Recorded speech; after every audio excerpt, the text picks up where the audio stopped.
The ECB moves markets for you and me. This is Market Action News, and I'm Marshall Moore, September 4th, 2014. The European Central Bank has lowered interest rates to ward off deflation, and that is prompting markets mostly higher. Let's take a look at the other economic news, helping start Wall Street to the upside today.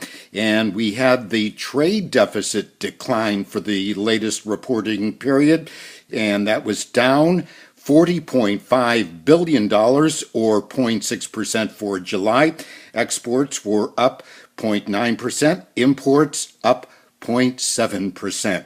And first-time claims, jobless claims coming in above 300,000, up 4,000 at 302,000. Over to the overseas markets, here's what's happening there in the wake of the interest rate lowering by the ECB. First off, the Nikkei closing down 52 points at 15,676 there.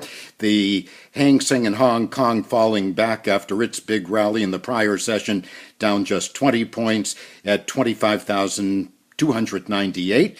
The FTSE in London, as we get underway on Wall Street, up 10 points at 68.83 on the Financial Times Share Index. The DAX in Germany up 28 at 96.55. The CAC 40 in Paris up 50 at 44.75.